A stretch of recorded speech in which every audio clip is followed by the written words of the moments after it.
जय हिंद दोस्तों, मैं नवनीत सिंह आप सभी का स्वागत करता हूं आपके अपने चैनल जयरस पे। दोस्तों, एनसीईआरटी की क्लास 9 की ज्योग्राफी की सीरीज चल रही है और इसमें हम आज 5th चैप्टर 5वें चैप्टर पे हम पहुंच चुके हैं और इसमें भी 3 वीडियोज बनेंगी, छोटी छोटी वीडियोज होंगी ताकि आपका समय कम बर्बाद हो और अच्छे से आप तैयार कर पाओ। चलिए शुरू करते हैं क्लास 9 की ज्योग्राफी की का 5वां चैप्टर। देखिए क्या लिखा है, प्राकृतिक वनस्पति तथा वन्य प्राणी। अब बात आती है प्राकृतिक वनस्पति होता क्या है। तो ध्यान रखिएगा, वनस्पति का वह भाग जो मनुष्य की सहायता के बिना अपने आप ही पैदा होता है, अपने आप ही अपना विकास करता है, उन्हें हम कहते हैं प्राकृतिक वनस्पति।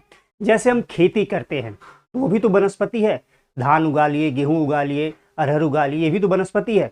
लेकिन मनुष्य की सहायता से ये पैदा होते हैं, इसलिए प्राकृतिक वनस्पति नहीं है। जो स्वयं ही पैदा होते हैं, स्वयं ही अपना विकास करते हैं, उन्हें हम कहते हैं प्राकृतिक वनस्पति। और वन्य में रहने वाले जीव वन्य प्राणी हो गए। ठीक, चलिए, क्या आपने कभी अपने स्कूल, घर या आसपास के मैदानों में भांति भांति के वृक्ष, झाड़ियां, घास तथा पक्षियों को देखा है? जरूर देखे होंगे आप लोग। क्या वह एक ही प्रकार के हैं या अलग अलग हैं? तो आप सभी जानते हो अलग अलग प्रकार के होंगे। भारत एक विशाल देश है, अतः इसमें आप अनेक प्रकार की जैव रूपों की कल्पना कर सकते हैं। ठीक, हमारा देश भारत विश्व के मुख्य 12 जैविक विविधता वाले देशों में से एक है। ठीक, तो हमारा देश जो भारत है, विश्व के जो 12 सबसे प्रमुख जैविक विविधता वाले देश है, उनमें से एक हमारा देश भारत है। अब बात आती है जैविक विविधता क्या होती है। ध्यान रखिएगा, जैविक विविधता को इंग्लिश में कहते हैं बायोडाइवर्सिटी।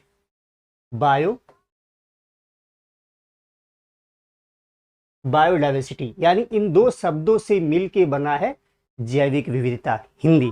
ठीक, अब बायो का मतलब होता है जीवित वस्तुएं यानी लिविंग थिंग्स, जीवित वस्तुएं। और डाइवर्सिटी का मतलब होता है डिफरेंट स्पीसीज यानी विभिन्न प्रजातियां। ठीक, अगर कुल मिला के अगर हम देखें तो जीवों की विभिन्न प्रजातियों का एक स्थान पर पाया जाना जैविक विविधता कहलाती है। अलग अलग प्रकार के जीव, वनस्पतियां एक ही जगह पे अगर पाई जा रही हैं तो क्या कहेंगे हम? जैविक विविधता कहेंगे। और जितनी ही अधिक प्रकार की पाई जाएंगी, वहां जैविक विविधता उतनी ही अधिक होगी। अब जैविक विविधता शब्द का प्रयोग सर्वप्रथम 1985 में डब्ल्यू.जी. रोजेन ने किया था। ध्यान रखिएगा, 1985 में डब्ल्यू.जी. रोजेन ने सबसे पहले जैविक विविधता शब्द का प्रयोग किया था। ठीक, आगे बढ़ते हैं। लगभग 47,000 विभिन्न जातियों के पौधे पाए जाने के कारण हमारा देश भारत विश्व में 10वें स्थान पर आता है। ठीक, और एशिया के देशों में 4थे स्थान पर आता है। भारत में लगभग 15,000 फूलों के पौधे हैं, जो कि विश्व में फूलों के पौधे का 6% है। तो जितने भी प्रकार के फूल विश्व में पाए जाते हैं, उसका 6% भारत में पाया जाता है। इस देश में बहुत से बिना फूलों वाले फूलों के पौधे भी हैं, जैसे कि फर्न, शैवाल जिसे आप एल्गी भी कहते हो इंग्लिश में, कवक, फंजाई भी पाए जाते हैं। भारत में लगभग 90,000 जातियों के जानवर तथा विभिन्न प्रकार की मछलियां ताजे व समुद्री पानी में पाई जाती हैं। यानी विभिन्न प्रकार की मछलियां जो कि ताजे पानी में भी आपके यहाँ तालाब में पाई जाती है, नदियों में पाई जाती है और समुद्र में भी पाई जाती हैं। ठीक, प्राकृतिक वनस्पति का अर्थ है कि वनस्पति का वह भाग जो मनुष्य की सहायता के बिना अपने आप ही पैदा होता है, जैसा कि मैंने आपको अभी बताया, और लंबे समय तक उस पर मानवीय प्रभाव नहीं पड़ता, उसे ही आप क्या कहते हो? प्राकृतिक वनस्पति। जो अपने आप ही पैदा हो, अपने आप ही अपना विकास करे, मानव की सहायता उसमें न हो, उसे ही कहते हो आप प्राकृतिक वनस्पति। इससे अच्छत वनस्पति भी कहते हैं, इसे अच्छत वनस्पति भी कहा जाता है। अतः विभिन्न प्रकार की कृषिगत फसलें, फल, बागान, वनस्पति का भाग तो हैं, परंतु प्राकृतिक वनस्पति नहीं है। ये मैं शुरुआत में ही आपको बताया हूं कि प्राकृतिक वनस्पति आप किसे कहते हो। आगे देखिए, वह वनस्पति जो मूल रूप से भारतीय है उसे देशज वनस्पति कहते हैं। जो भारत की ही वनस्पति उसे आप क्या कहेंगे? देशज वनस्पति। लेकिन जो पौधे भारत के बाहर से आए हैं उन्हें विदेशज पौधे कहा जाता है, विदेशज वनस्पति कहा जाता है। भाई अपने देश का तो देशज, बाहरी है तो विदेशज। ठीक। वनस्पति जगत शब्द का अर्थ किसी विशेष क्षेत्र में किसी समय में पौधों की उत्पत्ति से है। इस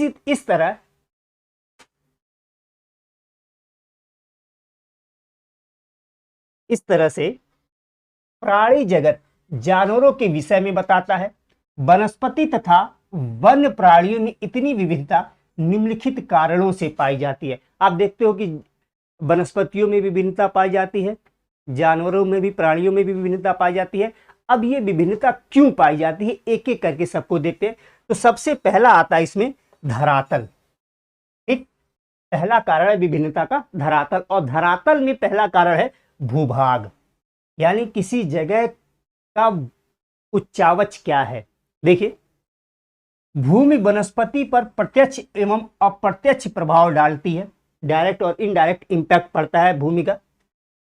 क्या पर्वत, पठार, मैदान और शीतोष्ण कटिबंधों में एक ही प्रकार की वनस्पतियां नहीं हो सकती? तो नहीं, अलग अलग उच्चावच के आधार पर अलग अलग प्रकार की वनस्पतियां पाई जाती हैं।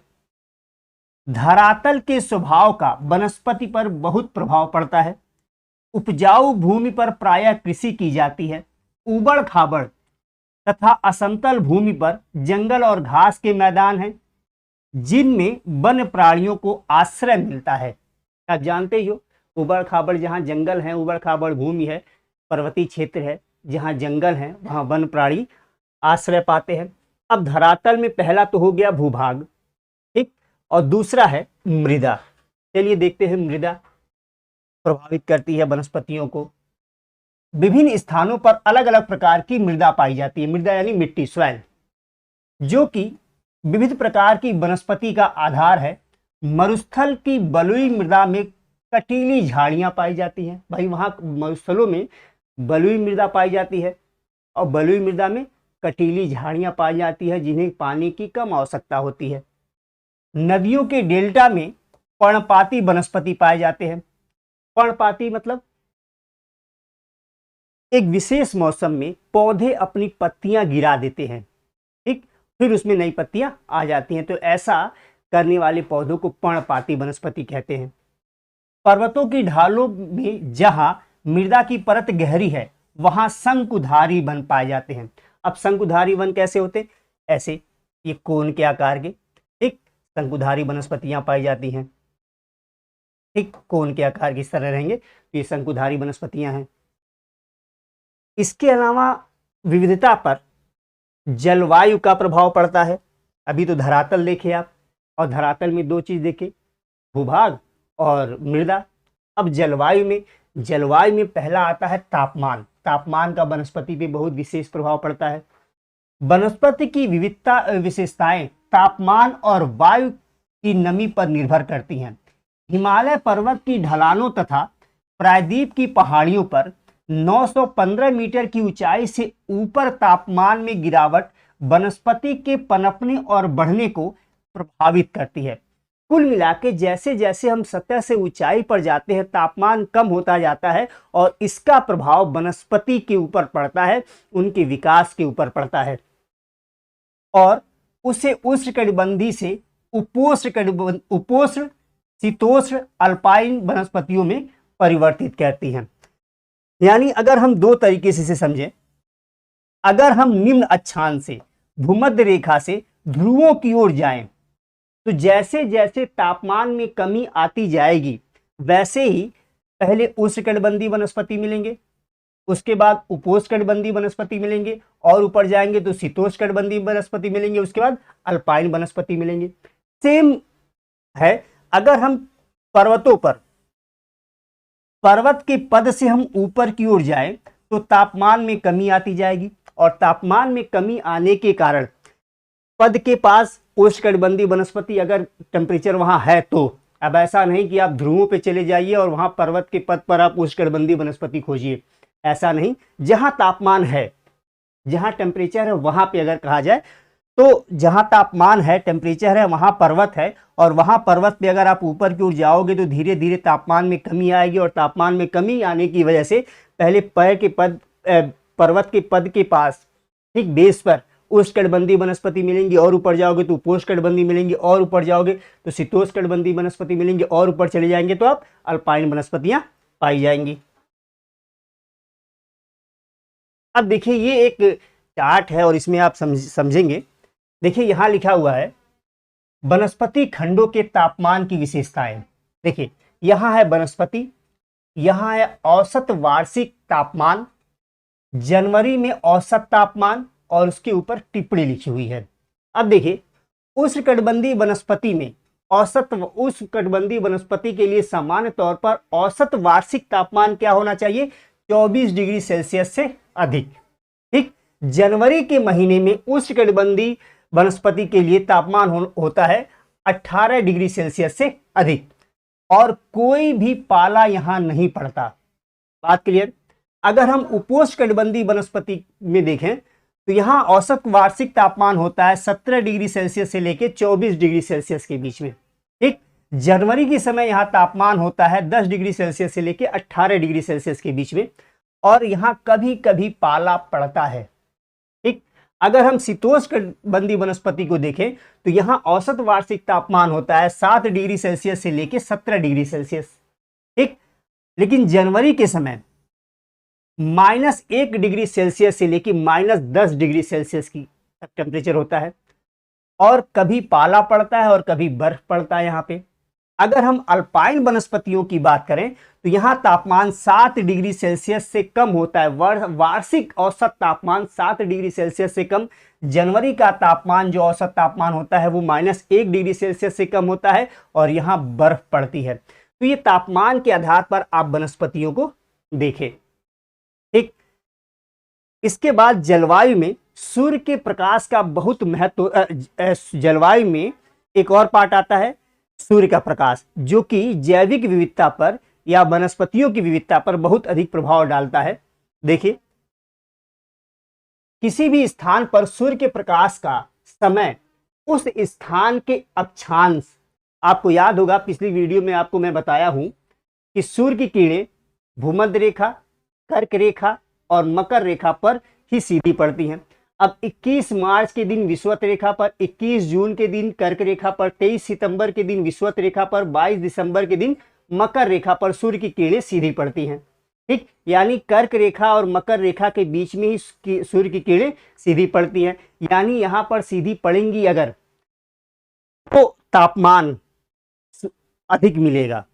ठीक, इसके अलावा देखिए समुद्र तल से ऊंचाई और ऋतु पर निर्भर करता है, यानी सूर्य के प्रकाश का समय उस स्थान के अक्षांश, सूर्य के तल से ऊंचाई और ऋतु पर निर्भर करता है। कैसा ऋतु है?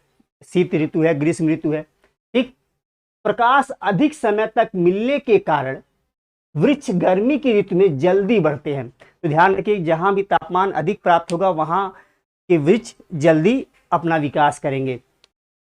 हिमालय पर्वत के दक्षिणी ढालों पर उत्तरी ढालों की अपेक्षा ज्यादा सघन वनस्पतियां क्यों पाई जाती हैं? यहाँ एक क्वेश्चन कर दिया और यहाँ बता दिया सूर्य के प्रकाश के बारे में कि सूर्य का प्रकाश कहाँ मिलता है। अब देखिए अगर हम हिमालय पर्वत के दक्षिणी ढाल की बात करें, ये देखिए ये हमारा हिमालय पर्वत, और ये भाग जो हो गया हिमालय का दक्षिणी ढाल हो गया। ठीक, और इधर वाला ढाल उत्तरी ढाल। तो दक्षिणी ढाल पर सूर्य का प्रकाश पर्याप्त मात्रा में मिलता है, साथ ही दक्षिणी ढाल पर अच्छी मात्रा में वर्षा की प्राप्ति होती है। इसलिए दक्षिणी ढलानों पर ज्यादा सघन वनस्पतियां पाई जाती हैं, जबकि हिमालय का जो उत्तरी ढाल है वहां पर्याप्त न सूर्य का प्रकाश मिल पाता है और न ही अच्छी वर्षा होती है। पौना विमुखी ढाल है। ठीक, रेन शैडो रीजन पड़ जाता है, इससे यहाँ बारिश की मात्रा कम होती है। इसलिए उत्तरी ढाल पर, हिमालय के उत्तरी ढाल पर सघन वनस्पतियां नहीं पाई जाती। ठीक, इसके बाद जलवायु में एक और कारक है जो वनस्पति की विविधता पर प्रभाव डालता है, वो है वर्षण। वो देखते हैं। भारत में लगभग सारी वर्षा आगे बढ़ते हुए दक्षिणी पश्चिमी मानसून जो कि जून से सितंबर तक होती है एवं पीछे हटते हुए उत्तरी पूर्वी मानसून से होती है।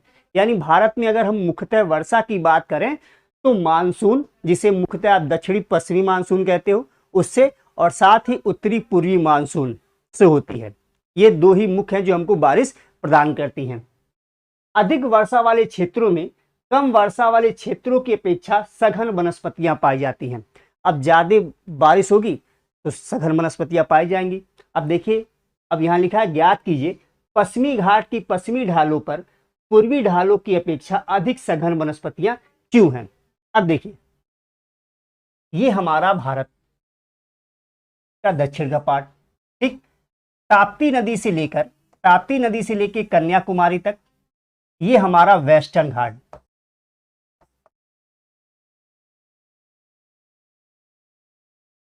वेस्टर्न घाट, ठीक, पश्चिमी घाट।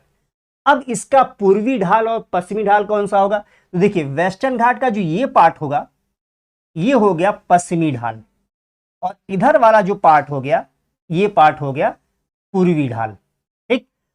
अब अरब सागर से जब हवाएं चलती हैं तो पश्चिमी घाट के पश्चिमी ढाल से टकराती हैं और पश्चिमी घाट के पश्चिमी ढाल पर जम के बारिश करती 200 सेंटीमीटर से अधिक।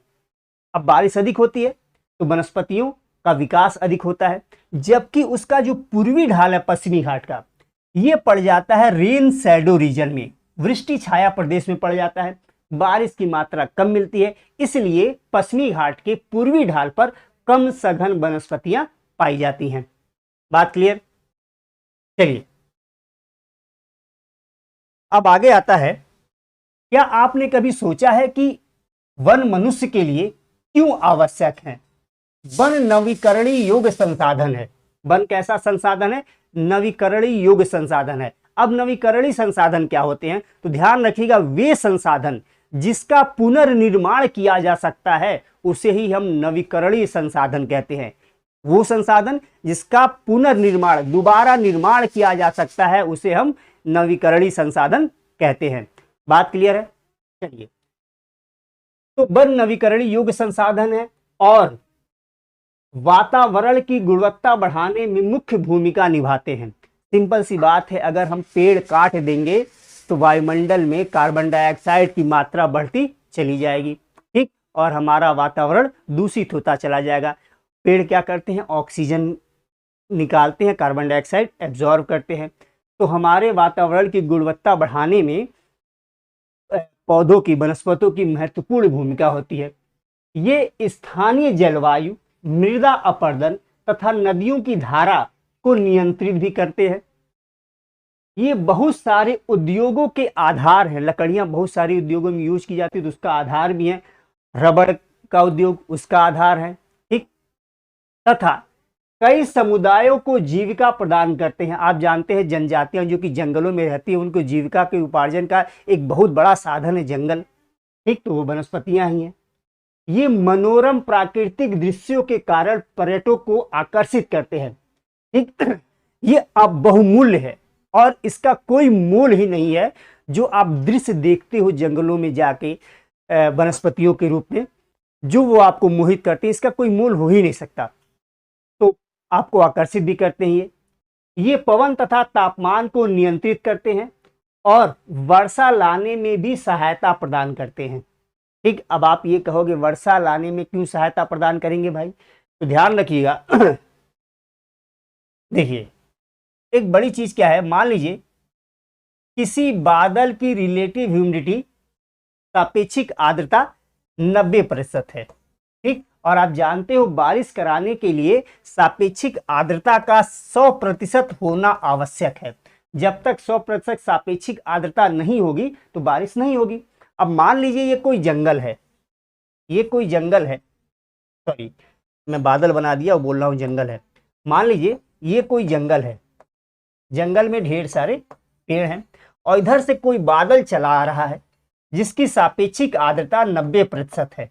ठीक, अब ये पेड़ हैं तो पेड़ों से वाष्पोत्सर्जन होगा, वाष्प निकलेगा पेड़ों की पत्तियों से, तो ये जंगल के ऊपर बने रहेंगे, ये वाष्प जंगल के ऊपर बने रहेंगे।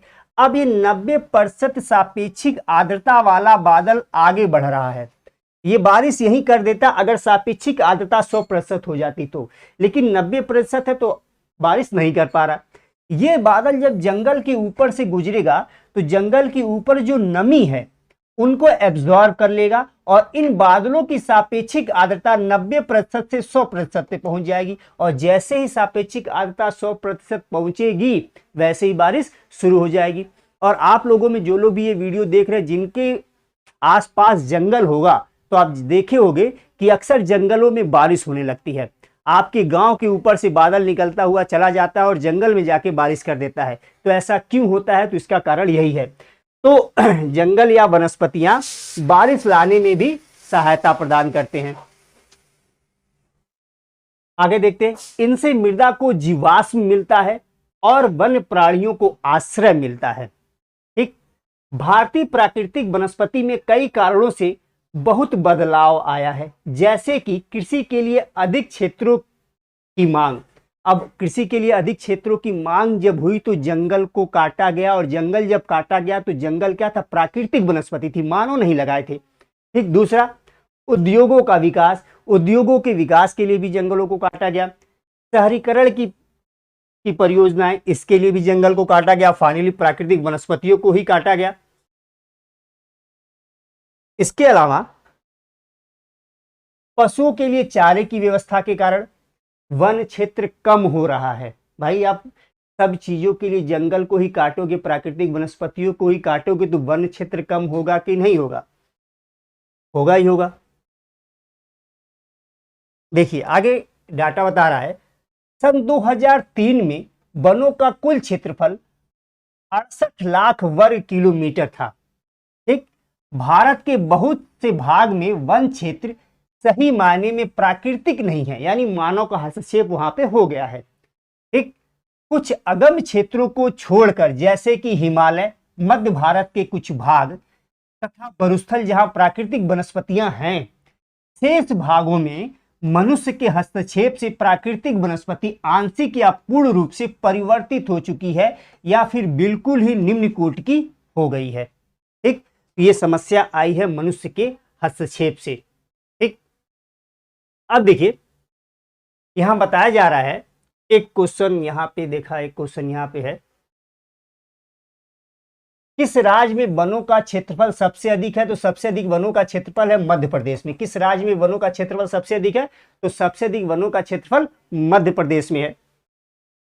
देखिए India state of forest report 2011, अब 2011 की जगह रिपोर्ट आ चुकी है 2019 की। 2011 की जगह 2019 की रिपोर्ट आ चुकी है, और 2019 की रिपोर्ट कहती है कि भारत में 21.67 भारत में 21.67% क्षेत्रफल पर वन है। अब 2011 के अनुसार जरा देखिए, India state of forest report 2011 के अनुसार भारत में वनों का कुल क्षेत्रफल भारत के क्षेत्रफल का 21.05 था। ठीक, लेकिन India state of forest report 2019 के अनुसार भारत में वनों का कुल क्षेत्रफल भारत के क्षेत्रफल का 21.67% हो गया है, यानी थोड़ा सा बढ़ गया है। तो ये अच्छी बात है। ठीक, अगला है वनस्पति के प्रकार।